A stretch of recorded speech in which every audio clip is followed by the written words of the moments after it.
नमस्कार मित्रों, पीसीएस पाठशाला में आप सभी का स्वागत करता हूं। UPHSC assistant professor general knowledge की टेस्ट सीरीज चल रही है। उत्तर प्रदेश उच्चतर शिक्षा सेवा आयोग में जो असिस्टेंट प्रोफेसर की वैकेंसी निकली हुई है उससे संबंधित यह सीरीज है और यह जो सीरीज है ये जनरल नॉलेज का है। आप जानते हैं 30 प्रश्न आपके जनरल नॉलेज के आएंगे और 70 प्रश्न जो रहेंगे आपके अपने सब्जेक्ट से रहेंगे। तो आरंभ है प्रचंड यूपी और एमपी असिस्टेंट प्रोफेसर पेपर 1 की संपूर्ण तैयारी आप कर सकते हैं। जो भी लोग तैयारी करने के इच्छुक हैं यूपी और एमपी असिस्टेंट प्रोफेसर पेपर 1 मतलब यूपी एचएससी में जो जनरल नॉलेज का पोर्शन है और एमपी असिस्टेंट प्रोफेसर में जो पेपर 1 का पोर्शन है उसकी समस्त तैयारी करने के लिए आप हमारे कोर्स को ज्वाइन कर सकते हैं। सिर्फ और सिर्फ 999 रुपए का कोर्स है। जिनको भी इच्छा है वो हमारे ऑफिशियल व्हाट्सएप नंबर पर मैसेज कर सकते हैं, आप ज्वाइन कर सकते हैं और टेलीग्राम बिल्कुल ज्वाइन करिएगा, लिंक डिस्क्रिप्शन में दिया गया है। यूपी और एमपी असिस्टेंट प्रोफेसर की तैयारी के लिए या समस्त असिस्टेंट प्रोफेसर तैयारी के लिए टेलीग्राम बनाया गया है, लिंक डिस्क्रिप्शन में है, आप जरूर ज्वाइन कर लें। और यूपी और एमपी असिस्टेंट प्रोफेसर पेपर 1 की संपूर्ण तैयारी कराई जा रही है, आप कोर्स ज्वाइन कर सकते हैं। ऑफिशियल व्हाट्सएप नंबर डिस्क्रिप्शन में है और यहाँ पर भी शो हो रहा है। आइए देखते हैं। तो देखिए UP HSC 51 assistant professor general knowledge का पोर्शन जो 30 प्रश्न आपके जनरल नॉलेज के आएंगे उसमें भारतीय संविधान और राज्य व्यवस्था यह भी एक आपका अलग यूनिट है।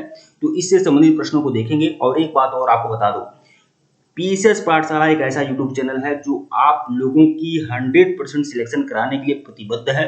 भारतीय संविधान और राज्य व्यवस्था वो जनरल नॉलेज के यूनिट में से एक यूनिट है, भारतीय संविधान और राज्य व्यवस्था, जिसमें 1100 से ज्यादा एमसीक्यू देने का टारगेट है पीसीएस पाठशाला का। और इस तरह समझिए लगभग परीक्षा होने तक हम आपको 5000 करीब में एमसीक्यू केवल प्रोवाइड करा दूंगा। 5000 एमसीक्यू, ठीक है, सिर्फ जनरल नॉलेज के। और सिर्फ एमसीक्यू टेस्ट सीरीज फॉर्मेट में ही नहीं बल्कि वीडियो फॉर्मेट में भी आप लोग को मिलेंगे, test series format PDF format में भी मिलेंगे, लेक्चर्स वीडियो भी आपको प्रोवाइड कराए जाएंगे, hand written note computerize notes भी आप लोग को उपलब्ध कराया जाएगा। तो बहुत बेहतरीन जबरदस्त रामबाण तैयारी, परीक्षा होने तक हम आपके साथ रहेंगे और यूपी और एमपी असिस्टेंट प्रोफेसर दोनों की तैयारी साथ साथ में होगी।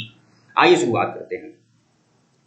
तो देखिए प्रश्न संख्या 101 देखिएगा, 101 प्रश्न संख्या 101, ठीक है। यहां देखिए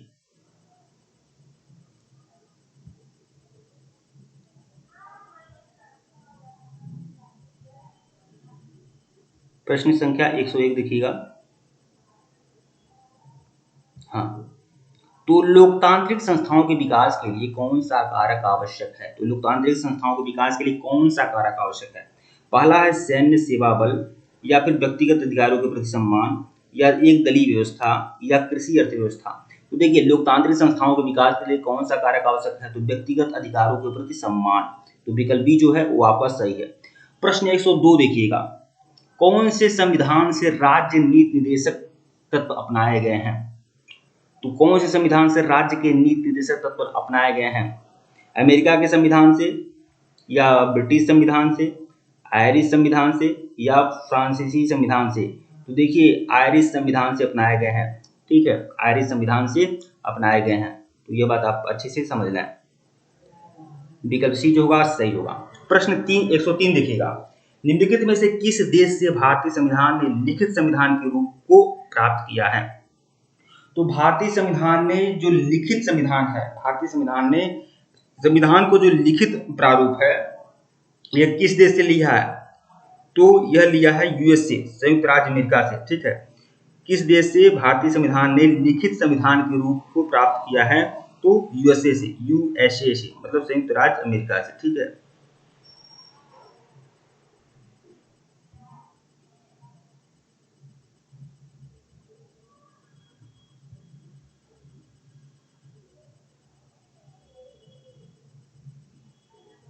तो इसे आप अच्छे समझ लें।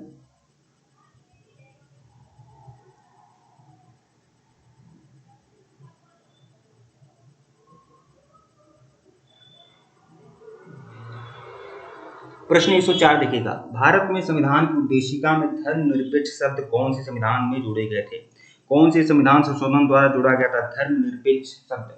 तो आप जानते हैं 42वां संविधान संशोधन जब हुआ था, 42वां संविधान संशोधन के तहत धर्मनिरपेक्ष, लोक समाजवादी, ये सब सारे शब्द जोड़े गए थे।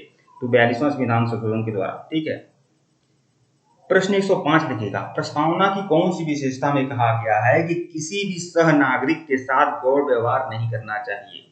तो प्रस्तावना की किस विशेषता में ऐसा कहा गया है कि किसी भी नागरिक के साथ, किसी भी सह नागरिक के साथ गौर व्यवहार नहीं करना चाहिए? किस विशेषता में कहा गया है?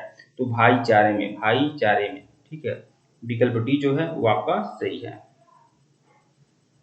प्रश्न 106 देखिएगा, निम्नलिखित में से किसने संवैधानिक उपचार के अधिकार को भारतीय संविधान का हृदय एवं आत्मा कहा है? उसने कहा है डॉक्टर राजेंद्र प्रसाद जी ने कहा है, या बी आर अम्बेडकर ने, या पंडित जवाहरलाल नेहरू ने, या सरदार वल्लभ भाई पटेल ने? तो डॉक्टर अम्बेडकर वह ऐसे व्यक्ति थे जिसने संवैधानिक उपचारों के अधिकार को भारतीय संविधान का हृदय एवं आत्मा कहा है। ठीक है, प्रश्न 107 देखिएगा, भारतीय संविधान की उद्देशिका में बंधुता शब्द का तात्पर्य क्या है?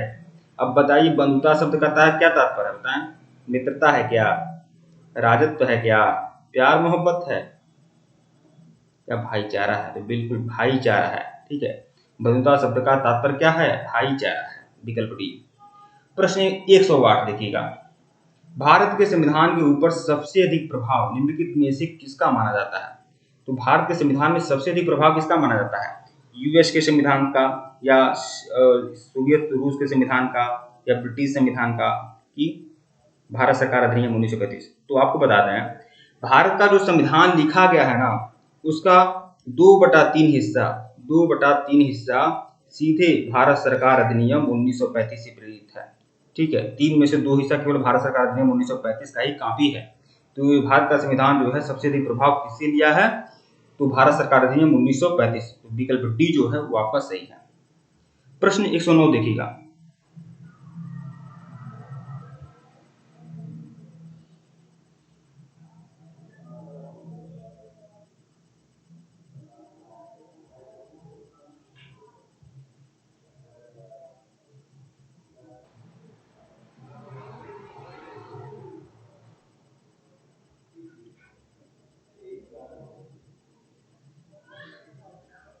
प्रश्न संख्या 109 देखिएगा, निम्नलिखित में से कौन सा एक भारतीय संविधान की मुख्य विशेषता नहीं है?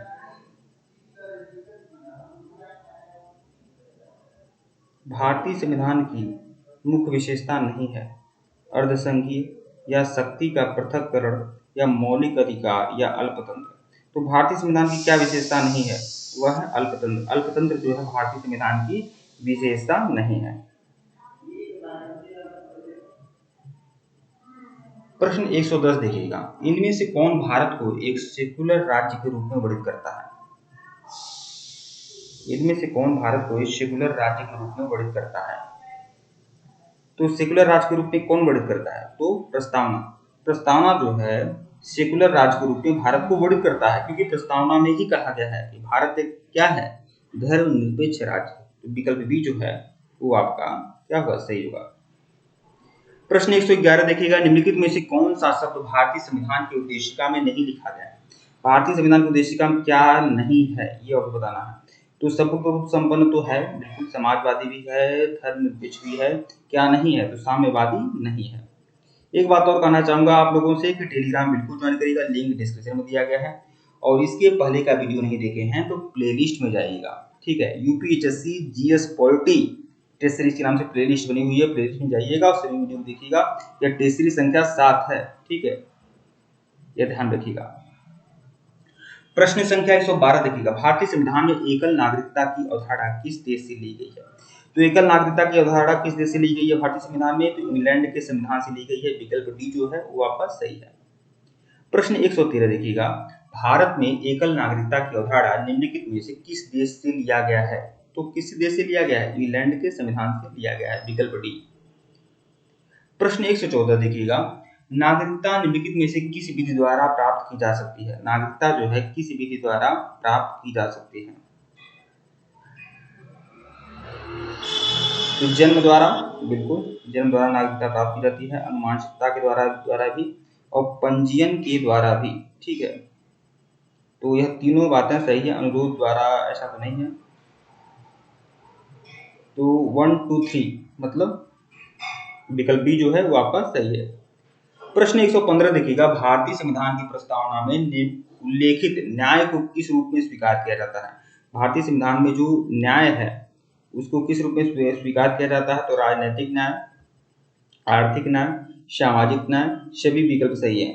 तो देखिए भारत की प्रस्तावना में संविधान की प्रस्तावना में 3 प्रकार के न्याय की बात की गई है, सामाजिक, आर्थिक और राजनीतिक न्याय। तो विकल्प डी जो है वो आपका सही है। प्रश्न 116 देखिएगा, नागरिकता प्राप्त करने के लिए शर्तें निर्धारित करने वाला सक्षम निकाय कौन सा है? वह कौन सा निकाय है जो नागरिकता प्राप्त करने के लिए शर्तें निर्धारित करता है? तो वह कौन सा निकाय है? तो संसद यह तय करता है।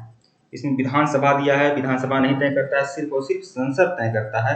नागरिकता प्राप्त करने के लिए जो शर्तें होती हैं वो संसद तय करता है। और संसद कैसे बनती है? संसद लोकसभा, राज्यसभा और राष्ट्रपति से बनती है। तो राष्ट्रपति यह संसद के ही भाग है, लोकसभा, राज्यसभा और राष्ट्रपति। ठीक है, विकल्प सी जो है वो आपका सही होगा। कुछ लोग सोच लेंगे नहीं है संसद और विधानसभा है, ऐसी बात नहीं है, संसद ही सर्वोच्च है। प्रश्न 117 देखिएगा, कोई व्यक्ति भारतीय नागरिक नहीं होगा यदि वह क्या? कोई व्यक्ति भारतीय नागरिक नहीं होगा यदि वह, तो चार तरह के आपके पास सिचुएशन है, तो देख लीजिएगा। विदेश में 5 वर्ष से अधिक रहा हो तो यह जरूरी नहीं है, ठीक है, कि विदेशी न्यायालय द्वारा दंडित किया गया हो, ऐसी भी बात नहीं है। स्वेच्छा से दूसरे देश की नागरिकता ग्रहण चुका हो तो यह एक कारण हो सकता है, ठीक है। चौथा देखिएगा, दूसरे देश से रोजगार स्वीकार कर चुका हो तो ये भी कारण नहीं है, बहुत से लोग रोजगार करते हैं, यही होगा स्वेच्छा से दूसरे देश की नागरिकता ग्रहण कर चुका हो, तो विकल्प सी जो होगा वापस सही होगा। प्रश्न 118 देखिएगा, भारतीय संविधान के निम्नलिखित में से किस अनुच्छेद द्वारा अस्पृश्यता समाप्त की गई है? तो अनुच्छेद 17 में अस्पृश्यता उन्मूलन की बात की गई है, विकल्प सी। प्रश्न 119 देखिएगा, दोहरी नागरिकता निम्नलिखित में से किसकी विशेषता है? दोहरी नागरिकता किसकी विशेषता है? एकात्मक सरकार की, संघीय सरकार की, संसदीय सरकार की या राष्ट्रपति शासित सरकार की? तो दोहरी नागरिकता किसकी विशेषता है? एकात्मक, संघीय, संसदीय, तो हमारे ख्याल से संघीय होना चाहिए। हाँ, संघीय है, संघीय, क्योंकि संघ जो होता है, संघ और राज्य दोनों से मिलता है, तो दोहरी नागरिकता, एक सेंट्रल की नागरिकता होती है, एक राज्य की नागरिकता होती है। जैसे यह चीजें जो होती हैं, संघीय जो चीजें होती हैं अमेरिका के संविधान में पाई जाती है, दोहरी नागरिकता कि व्यक्ति अपने देश का भी नागरिक होता है और प्लस अपने राज्य का भी नागरिक होता है। तो विकल्प बी जो है वो आपका सही होगा। मतलब यह कुछ देशों के परिप्रेक्ष्य में ऐसी बात नहीं कर रहा हूँ, जैसे अमेरिका से। प्रश्न 120 देखिएगा, मौलिक अधिकारों को लागू करने के लिए निम्नोक्त में से किसी न्यायालय द्वारा क्या जारी किया जा सकता है? मौलिक अधिकारों को लागू करने के लिए क्या जारी किया जा सकता है न्यायालय द्वारा? डिक्री या अध्यादेश या समादेश या सूचना? तो समादेश। देखिए, मौलिक अधिकारों को लागू करने के लिए न्यायालय क्या जारी करता है? समादेश, ठीक है, या परमादेश। इसे समादेश नहीं बोलते, इसको परमादेश बोलते हैं, ध्यान रखिएगा, परमादेश, ठीक है। विकल्प सी जो होगा आपका सही होगा। ठीक है मित्रों, वीडियो को लाइक और चैनल को सब्सक्राइब करेगा। यह टेस्ट सीरीज संख्या 7 था और इसके पहले का वीडियो नहीं देखे हैं तो प्लेलिस्ट में जाइएगा। UPSC general knowledge test series के नाम से प्लेलिस्ट बनी हुई है, प्लेलिस्ट में जाइए, सभी वीडियो को देखिए। इसी तरह से बाकी जितने भी पोर्शन है सब कुछ कंप्लीट कराए जाएंगे। ठीक है मित्रों, वीडियो को लाइक और चैनल को सब्सक्राइब करिएगा। धन्यवाद।